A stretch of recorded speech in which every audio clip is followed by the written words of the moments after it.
Hello दोस्तों, मैं सुमन। स्वागत है आप सभी का आपके अपने यूट्यूब चैनल स्टडी बाय सुमन पे। तो केमिस्ट्री हमारी चल रही थी और केमिस्ट्री में हमारा चैप्टर 2 हो चुका था, ठीक है ना। केमिस्ट्री में हमने चैप्टर 2 के सारे जितने भी PYQ थे वो हमने कंप्लीट कर लिए। आज का जो टॉपिक है कार्बनिक रसायन है। इसके पहले अकार्बनिक रसायन टॉपिक था। आज का जो थर्ड टॉपिक है आपके सामने है कार्बनिक रसायन। कार्बनिक रसायन से कम आपके 50 क्वेश्चन हैं। इस 50 क्वेश्चन को हम देखेंगे आज, ठीक है। तो ये सारे 50 क्वेश्चन आज ही के आज ही हम कंप्लीट करेंगे और डिस्क्रिप्शन में जो भी चीज़ें हैं आपके इम्पॉर्टेंट बिंदु क्वेश्चन से संबंधित जितने भी पॉइंट हैं उन्हें हम पढ़ेंगे, उन्हें समझेंगे, ठीक है। आज के सेशन को शुरुआत करते हैं। उससे पहले चैनल पर पहली बार आए हैं तो चैनल को सब्सक्राइब कर लीजिए, बेल आइकन प्रेस कर लीजिए और अपने साथियों को शेयर करके उन्हें भी इस चैनल से जोड़ लीजिएगा। किसी भी प्लेटफॉर्म पे आप किसी भी सोशल मीडिया से अगर जुड़े हैं तो सारी जगह पे आप जो है स्टोरी लगा दीजिए और जो भी आपके सोशल मीडिया के फ्रेंड है उन्हें शेयर करके उनको इनवाइट कर लीजिए यहाँ पे, ठीक है ना। चलिए शुरुआत करते हैं पहले क्वेश्चन की। और पहला क्वेश्चन है आपका, किस रंग का तरंग दैर्ध्य सबसे अधिक होता है। तो ये लाल रंग का तरंग दैर्ध्य सबसे अधिक होता है, ठीक है। अब इसके माध्यम से क्या होता है, माध्यम के किसी भी कण के एक पूरे चक्कर या कंपन के समय में तरंग या विक्षोभ जितनी दूरी तय करता है उसे तरंग दैर्ध्य कहते हैं, ठीक है। तो सबसे कम तरंग दैर्ध्य किस में होता है, तो ये बैगनी रंग में सबसे कम तरंग दैर्ध्य होता है, सबसे ज़्यादा लाल रंग में होता है। हंसने वाली गैस क्या होती है, तो नाइट्रस ऑक्साइड को हंसने वाली गैस कहते हैं, N2O, ठीक है। इसका फॉर्मूला है N2O। अगला क्वेश्चन है, अच्छा यहाँ पे हम देख लें, नाइट्रस ऑक्साइड एक अकार्बनिक यौगिक है। इसके एक अणु में नाइट्रोजन के 2 अणु और ऑक्सीजन का एक परमाणु होता है। इसका उपयोग शैल क्रिया और दंत चिकित्सा में निश्चेतक के रूप में किया जाता है। नेक्स्ट क्वेश्चन है, कोई धातु सोना है या नहीं, यह जानने के लिए आमतौर पर एक प्राथमिक परीक्षण के रूप में किस अम्ल का प्रयोग किया जाता है। तो ये जो है सल्फ्यूरिक अम्ल का प्रयोग किया जाता है, यहाँ पे नाइट्रिक अम्ल का प्रयोग किया जाता है। नाइट्रिक अम्ल का प्रयोग किया जाता है कि किसी धातु को सोना है या नहीं इसका परीक्षण करने के लिए। नेक्स्ट क्वेश्चन है, पदार्थ के एक रूप का कोई निश्चित आकार नहीं होता है, लेकिन इसका एक निश्चित आयतन होता है। पदार्थ के इस रूप का एक उदाहरण क्या है, कार्बन स्टील, क्रिप्टन, मिट्टी का तेल या उपयुक्त में से कोई नहीं। बोला पदार्थ के एक रूप का कोई निश्चित आकार नहीं होता है, लेकिन इसका एक आयतन निश्चित होता है, ठीक है। तो ये मिट्टी का तेल है जिसका आयतन तो निश्चित है लेकिन आकार निश्चित नहीं होता है, ठीक है। अगला क्वेश्चन है, अम्ल धातु कार्बोनेट से अभिक्रिया कर डैश गैस मुक्त करते हैं। तो अम्ल धातु कार्बोनेट से अभिक्रिया करके कार्बन डाइऑक्साइड रिलीज करते हैं, ठीक है। नेक्स्ट क्वेश्चन है, हीरे और ग्रेफाइट के बारे में निम्न में से कौन सा कथन सत्य है। हीरा और ग्रेफाइट के बारे में, तो उनकी विद्युत चालकता समान होती है।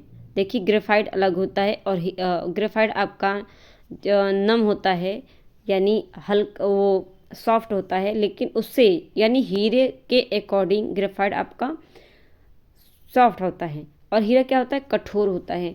उनके पास समान क्रिस्टल होता है, समान कोई क्रिस्टल नहीं होता है। उनके पास समान डिग्री की कठोरता होती है, उपयुक्त में से एक से अधिक या फिर उपयुक्त में से कोई नहीं। तो इसमें क्या है, उपयुक्त में से कोई नहीं हो जाएगा। नेक्स्ट क्वेश्चन, तीन धातुओं XYZ के मानक इलेक्ट्रोड विभव यानी 1 0.2V प्लस 0.5V प्लस और माइनस 3.0V है। 3 धातुओं के रिड्यूसिंग एजेंटों को क्रम में रखना है। YZX, ZYX या फिर XYXZ हो जाएगा, या फिर ZY या फिर ZXY या फिर आपका XYZ हो जाएगा। तो इसमें अगर जो आंसर होगा ये आपका क्या हो जाएगा, सेकंड आपका थर्ड आंसर हो जाएगा ZXY सही क्रम हो जाएगा। अगला क्वेश्चन है, भारत में प्रचुर मात्रा में पाया जाने वाला अयस्क क्या है? तो प्रचुर मात्रा में भारत में बॉक्साइट पाया जाता है। यह अन्य आंध्र प्रदेश, गुजरात, झारखंड में पाया जाता है, लेकिन सबसे ज़्यादा कहाँ पाया जाता है?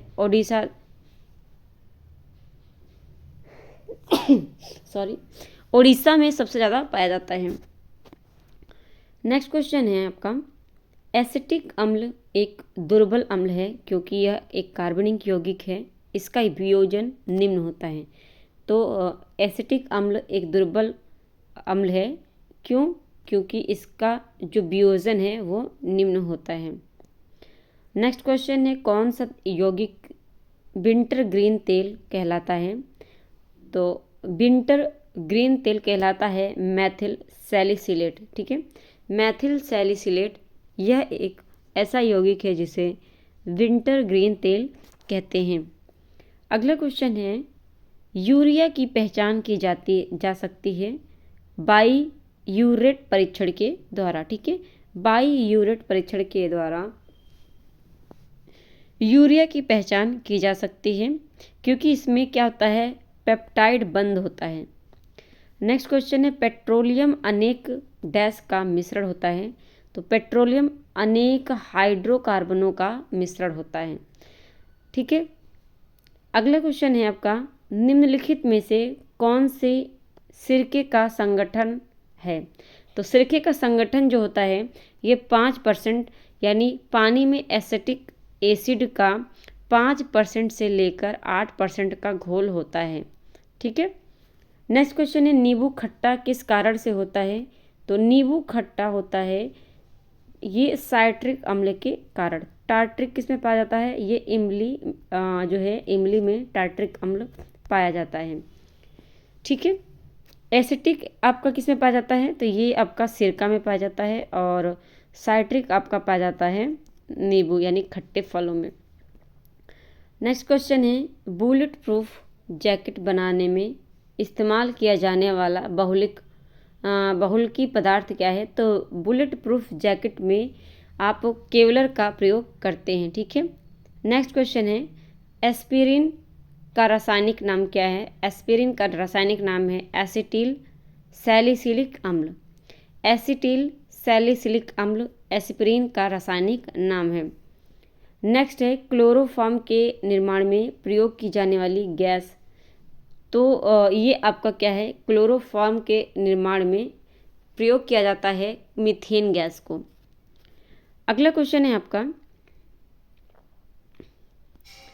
सेब के सुवास का मुख्यतः कारण होता है? तो सेब के सुवास का मुख्यतः कारण इसमें जो है आंसर, इसमें न एथेनॉल है, फार्मली वेंजीन या सुक्रोज। तो इसमें आपका क्या पाया जाता है, सेब में गंध उसमें मौजूद वोलेटाइल एरोमा यौगिक मुख्यतः एल्डिहाइड, आइसोल्यूसिन, ल्यूसिन और वेलिन के कारण होता है, जबकि सेब में पाया जाने वाला मुख्य अम्ल क्या है, मैलिक अम्ल है।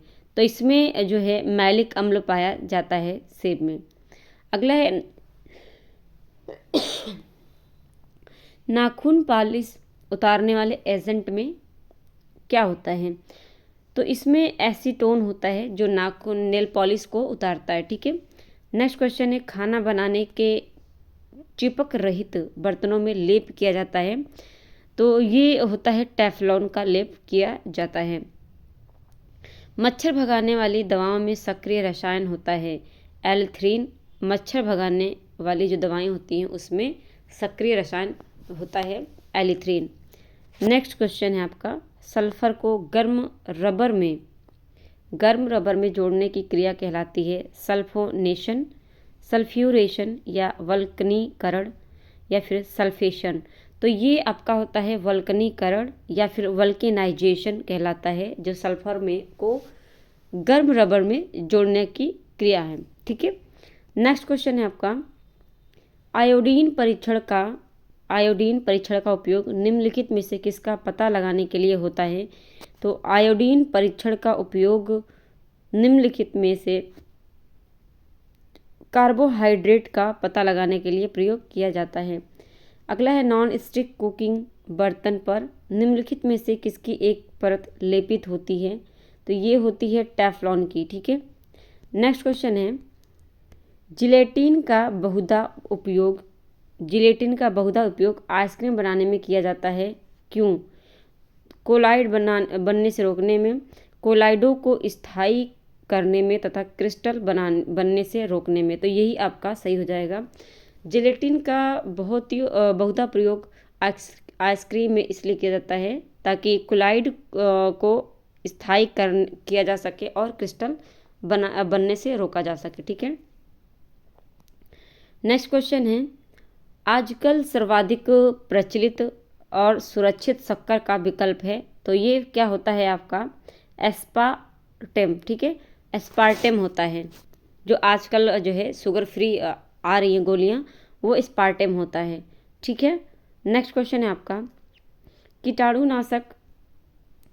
कीटाणुनाशक गैमेक्सिन। ठीक है, गैमेक्सिन निम्न में से किस पर आधारित है। DDT, benzene, hexachloride. तो ये क्या होता है जो कीटाणुनाशक गैमेक्सिन है वो बेंजीन हेक्साक्लोराइड होता है। नेक्स्ट क्वेश्चन है आपका एल्केलाइड होते हैं तो अम्ल जो कि पानी में घुलनशील होते हैं, अम्ल जो कि पानी में घुलनशील नहीं होते हैं, क्षार जो पानी में घुलनशील नहीं होते हैं, क्षार जो पानी में घुलनशील होते हैं। तो आपका फोर्थ नंबर सही हो जाएगा। एल्केलाइड वह होता है क्षार जो कि पानी में घुलनशील होते हैं। अगला है क्रेब्स चक्र में बनने वाला मुख्य उत्पाद क्या है। तो क्रेब्स चक्र में ये क्या बनता है, एटीपी बनता है क्रेब्स चक्र में। नेक्स्ट क्वेश्चन है बायोगैस का निम्न में से कौन सा अवयव प्रमुख है। मीथेन ये क्या है, बायोगैस का मुख्य रूप से अवयव है। ठीक है, नेक्स्ट क्वेश्चन है आपका निम्नलिखित में से गलत कथन का चयन करें। कपास गर्मियों में कपड़े के रूप में उपयोग के लिए उपयुक्त है क्योंकि यह नमी को अवशोषित करता है। सीडी बनाने के लिए पॉलीकार्बोनेट का उपयोग किया जाता है। एक्रिलिक को कृत्रिम रेशम भी कहा जाता है और क्योंकि यह कपास से तैयार होता है लेकिन रेशम की तरह चमकता है। टेफ्लॉन का उपयोग नॉन स्टिक रसोई के सामान की कोटिंग के लिए किया जाता है। उपयुक्त में से कोई नहीं, उपयुक्त में से एक से अधिक। तो ये आपका थर्ड है एक्रिलिक जो है एक्रिलिक को कृत्रिम रेशम भी कहा जाता है क्योंकि ये कपास से तैयार होता है लेकिन रेशम की तरह चमकता है। ठीक है, नेक्स्ट क्वेश्चन है आपका निम्न कथनों पर विचार कीजिए। शुद्ध जल में नमक को घोलने से जल का क्वथनांक बढ़ जाता है। ठीक है, एवं जल का हिमांक घट जाता है। जल में जब मिथाइल अल्कोहल डालते हैं तो जल का क्वथनांक घट जाता है। तो इसमें से शुद्ध जो है कथन कौन सा सही है। इसमें जो कथन है आपका डी सही हो जाएगा, दोनों ही सही हो जाएंगे।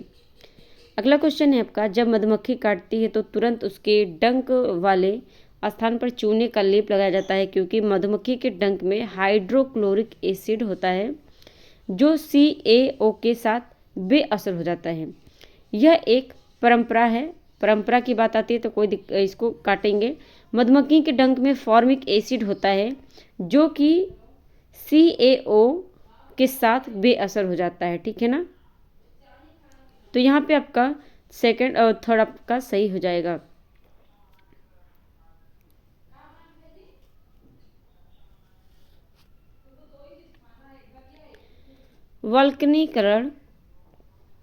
वल्कनीकरण की प्रक्रिया में प्राकृतिक रबर को निम्नलिखित में से किसके साथ गर्म किया जाता है। तो ये किया जाता है सल्फर के साथ। ठीक है, अगला क्वेश्चन है आपका, निम्नलिखित में से कौन सा तरलीकृत पेट्रोलियम गैस का प्रमुख घटक है? तो इसमें से कौन सा तरलीकृत पेट्रोलियम गैस का घटक है? मीथेन, एथेन, प्रोपेन, ब्यूटेन क्या है? तरलीकृत पेट्रोलियम गैस का घटक है। अगला क्वेश्चन है, निम्नलिखित में से कौन सा सम्मोहक ड्रग है? ल्यूमिनॉल क्या है? एक सम्मोहक ड्रग है। ठीक है, ल्यूमिनॉल। अगला क्वेश्चन है आपका, निम्नलिखित में से कौन सा दर्दनाशक है? पेनिसिलिन, स्ट्रेप्टोमाइसिन, क्लोरोमाइसिटिन या नोवलजीन? तो नोवलजीन जो है एक दर्दनाशक दवा है। ठीक है, नेक्स्ट क्वेश्चन है आपका, कौन सा यौगिक विंटर ग्रीन तेल का जो है विंटर ग्रीन तेल कहलाता है? तो ये फेनिल सैलिसिलेट। ठीक है, या फिर मैं यहाँ पे फेनिल बेंजोएट, तो ये नहीं होगा, फेनिल सैलिसिलेट या फिर आपका फेनिल एसीटेट, ये भी नहीं होगा, मैथिल सैलिसिलेट। तो इसमें से जो आंसर हो जाएगा आपका मैथिल सैलिसिलेट हो जाएगा। ठीक है, सैलिसिलेट हो जाएगा, जिसे आप विंटर ग्रीन तेल कहते हैं।